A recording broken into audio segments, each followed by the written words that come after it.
Good evening, everyone. It is very good to see familiar faces in the audience and among the speakers. I'm Viktoria. We are from Connecticut State University. My co-authors are my three undergraduate students, Gavin, Matthew, and Ethan. And we will tell you about our ongoing project. We started this fall, it is still work in progress. And now we will learn what we have been doing all the time. So here's our motivation and application.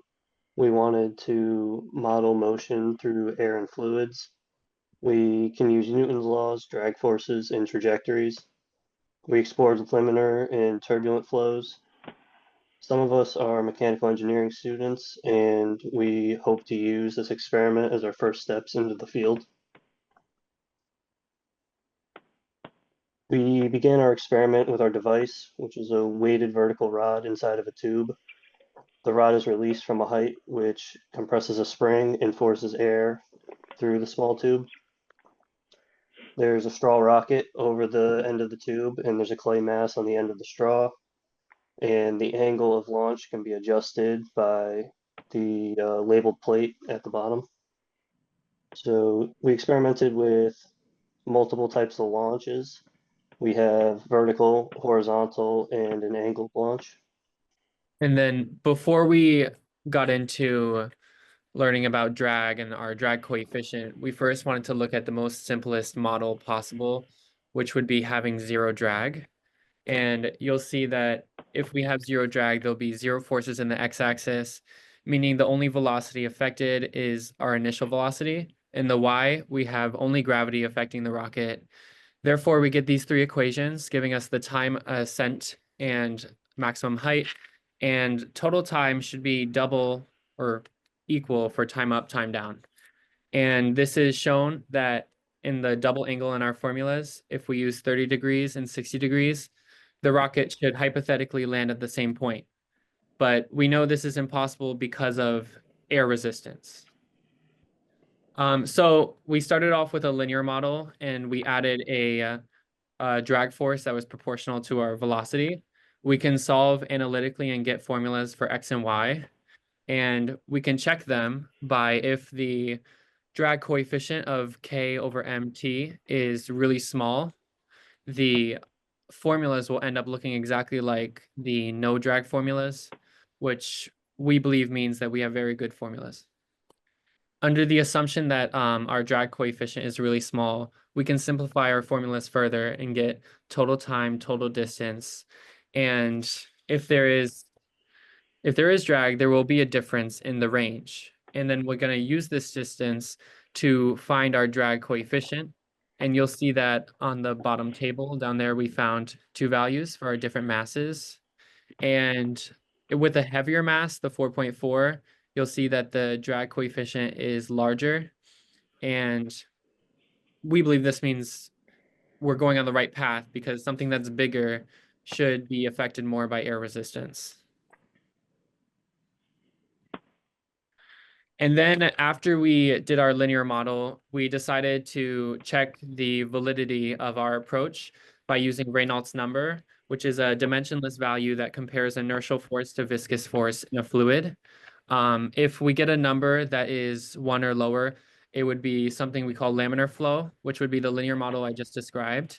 And then if we get a number that is greater, it would be turbulent flow, and we'd have to go with another option, a nonlinear model. So after plugging in the viscosity of the air, the density, and the diameter of our clay that's on the top of our rocket, we found that our number was 10 to the magnitude of 3. So the linear model I just described was not good. We had to look for different options. So we were looking for easy ways. We tried no drag, then linear drag, then we ended up with a non-linear drag force, which was proportional to square velocity. And here we run into the problem because when we started projecting our second Newton law on two axes, we got two nonlinear and coupled differential equations. And We couldn't solve analytically, but we wanted. So we made few assumptions. One of the assumptions was very reasonable. We assumed that drag coefficient is small enough and the initial speed is small in comparison with the speed which would give gravity force compensated by drag force. Our second assumption was not that well justified, but we still wanted to assume that total time is twice time moving up. The last assumption is tricky. We simply decided that let us decouple the system. And after we decoupled the system, we got analytical solutions because the equations were separable.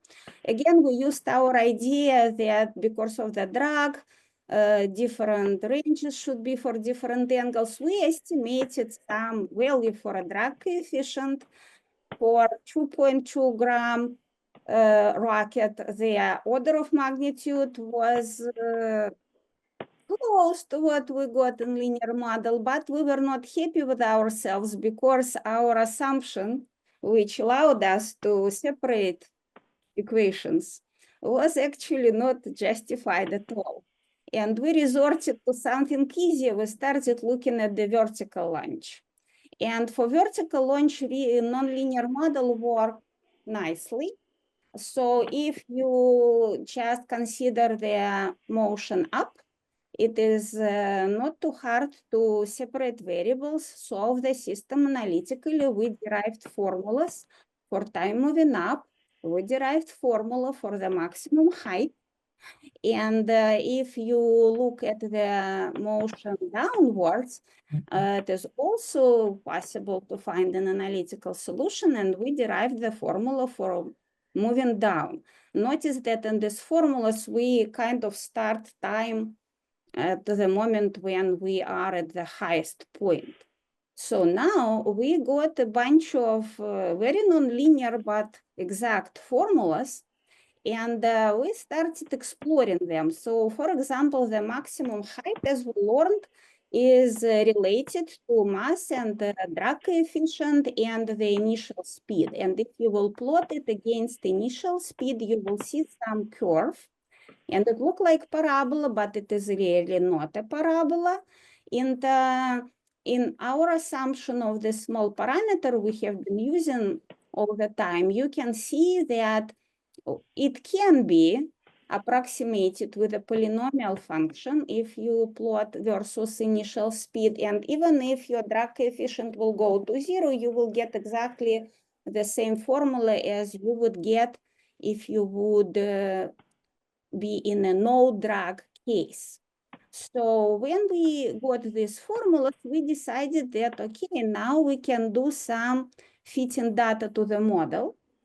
And you will hear now about experiments we performed and the results we were able to get.